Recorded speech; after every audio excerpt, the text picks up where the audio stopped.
દાંત મીઠો કાઢવા. મેં કેમ દાંત આવે? મને કે તમે પ્રમદી વાત કરી હતી આજ બપોરે સમજાણી છે. ખરેખર ન સમજાય. હે એક જણાને સગાઈ થઈ, સગાઈ તો એની માએ ચાંદલો કર્યો. ચાંદલો કર્યો એટલે બજારમાં નીકળ્યો તો બધા કે બાપુ જય સીતારામ, બાપુ જય સીતારામ, બાપુ જય સીતારામ. ઘેરાઈને રોવા મીડ્યો. એની મા કે કાં તો મને ચાંદલો કામ કર્યો? તો બેટા તારી હગાઈ થઈ એટલે, પણ મને બધા બાપુ સીતારામ કરે છે. કે બેટા એ તો આપણા ઘરમાં ચોખા નથી અને કોરો ચાંદલો છે એટલે એમ થતું હોય કે બાપુ રામ રોટી લેવા નીકળ્યા લાગે છે. કારણ કે ચોખા વિનાના એ ચોળેલા ચાંદલા લલાટે કંકુને લજાવે આ દેશમાં. હવે રામ રાજ આવે, આવે રે હવે રામ રાજ આવે. ગાંધીજી આજ તારે બારને બેઠો એટલું આજ તું બતાવે આ દેશમાં. કેદી હવે રામ રાજ આવે, આવે રે કેદી હવે રામ રાજ આવે. ચોખા વિનાના ચોળેલા ચાંદલા લલાટે કંકુને લજાવે આ દેશમાં કેદી હવે રામ રાજ આવે. અને એક વાત મોટી કરે છે કે કલ્યાણ રાજના કેળા ભૂલાવી અમને અવલે માર્ગે ચડાવે. છોકરાના ત્રાસથી અમે ઘરેથી નીકળ્યા છીએ. અહીં મોર ગોઠવાઈ જાય. અમારા છોકરાઓ ઘર મુકાવ્યા ને આ પ્રોગ્રામ મુકાવશે. એક જણો બજારમાં તોફાન કરતો હતો, છૂટા પાણા ઉડાડતો હતો. એમ એક જણો જઈને કે તમારા છોકરાને ઘરમાં બોલાવી લ્યો, છૂટા પાણા ઉડાડે, કોકના માથા ફાડી નાખશે. તો એ લોકો કાંઈ બોલ્યો જ નહીં, બોલો ઘરધણી. એટલે કે બીજી વાર કીધું તમને કહું છું સાંભળો છો કે નહીં? છૂટા પાણા ઉડાડે, કોકના માથા ફાડી નાખશે. તો એ બોલ્યો એટલું બોલો તમને પાણો લાગ્યો? તો કે ના હું જરીક રહી ગયો. તો કે મારો ન હોય. નીકળો બારા, નીકળો બારા, નીકળો બારા, નીકળો. અમારા તો આંટી દે ઈ અમારા. એક ધારાસભ્ય પ્રચાર કરવા માટે નીકળ્યા. ભાઈ આમાં તો બધાયનું આવે, તો જે આવે આવે. તૂટલ લુગડા પહેરીને, હાવ તૂટલ લુગડા. આ તૂટલ જબ્બો, ગાય ચાવી ગયો લેંગો. ગામડાના માણા કે આ સેવા કરવા આવ્યા હોય તો હોય હો. એક જણો કે સેવા કરવા નથી આવ્યા, એ પેરાઈ નવા કરવા આવ્યા છે.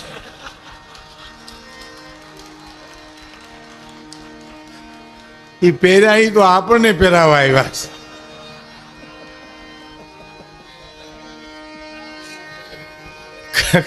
કલ્યાણ રાજના કેળા ભૂલ. સાબરમતી જેલમાં અમારો પ્રોગ્રામ હતો, સદવિચાર પરિવાર હતો. હું લાખાભાઈ ઘણા કલાકારો હતા ખરેખર. અને પ્રોગ્રામ પૂરો થયો પછી એક કેદી મારી પાસે આવીને મને કે ભીખુદાનભાઈ ભારે મજા આવી હો, તમારા જેવા જો અહીં હારે હોય ને તો ક્યાં ટાઈમ હોયો જાય ખબર ન પડે. એ તો મેં કીધું એવું કરશું તો આવશું, અટાણે તો જવા દે. આમાં તો મેં તમને કીધું એમ બધાયનું આવે એમ. એક જણે જેલમાં કાગળ લખ્યો કેદીને કે મેં એવું સાંભળ્યું છે કે તું જેલમાં કંઈક કમાશો તો મહેરબાની કરી અને થોડા થોડા પૈસા દઈ દે.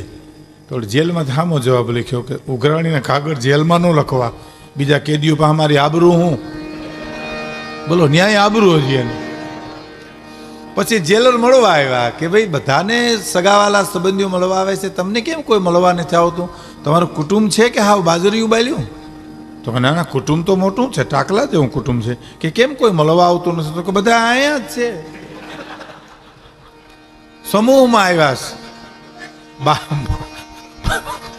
બહાર હોય તો આવે ને. એક ગામના આગેવાનો, જિલ્લાના આગેવાનો જેલની મુલાકાતે ગયા. તો જેલર ચિંતામાં બેઠા હતા. હો લમણે હાથ દઈને ચિંતામાં બેઠા હતા. મેં કોઈક આગેવાને પૂછ્યું કેમ ચિંતામાં બેઠા? તો કે અમારી જેલમાં એક ઘટના બની ગઈ. શું બન્યું? કે જેલના કેદીઓએ કૌરવ પાંડવનું ગઈકાલે નાટક કર્યું. તો કીધું બહુ સારું કહેવાય ભલા માણસ. એવી રીતે જો ધાર્મિક સંસ્કારો જેલમાં જળવાતા હોય તો શું ખોટું? તો કે એમાં બીજું ઊંધું પડ્યું. કે શું થયું? 5 પાંડવો કાલના વનમાં ગયા હતી, જળતા નથી.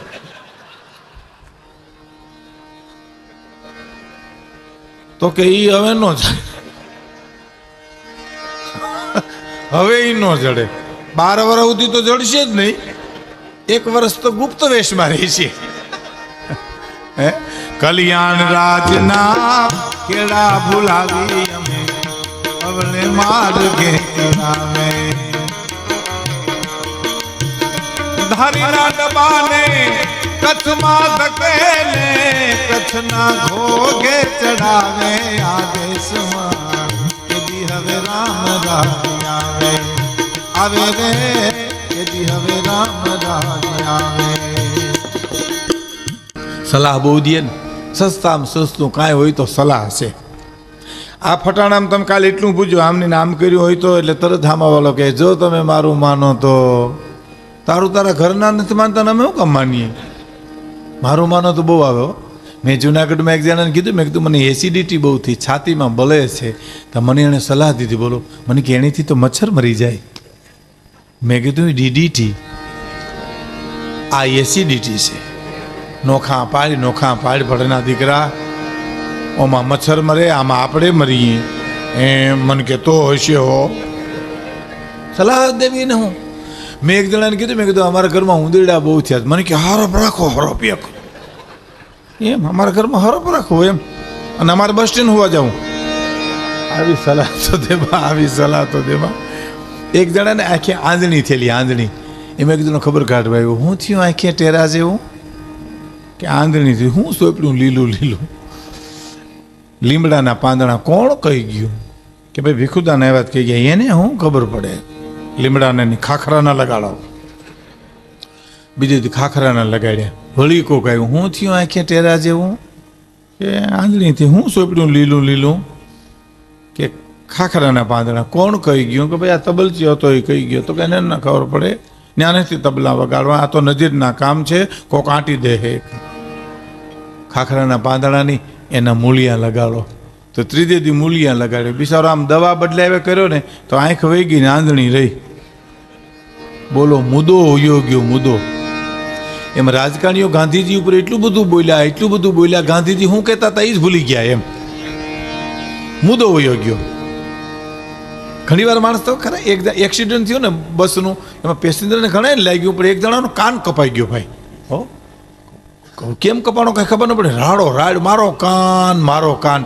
હવે ઘણાને લાગ્યું હતું પણ આ કાને એવી ઉપાડી કે કોઈ બિચારાને પૂછે જ નહીં કોઈને એમાં એક જણે કીધું લે આ તારો કાન બસ તો કે આ મારો કાન નથી કે તે તારો કાન કેવો હતો તો કે એમાં મેં બીડી ભરાવી હતી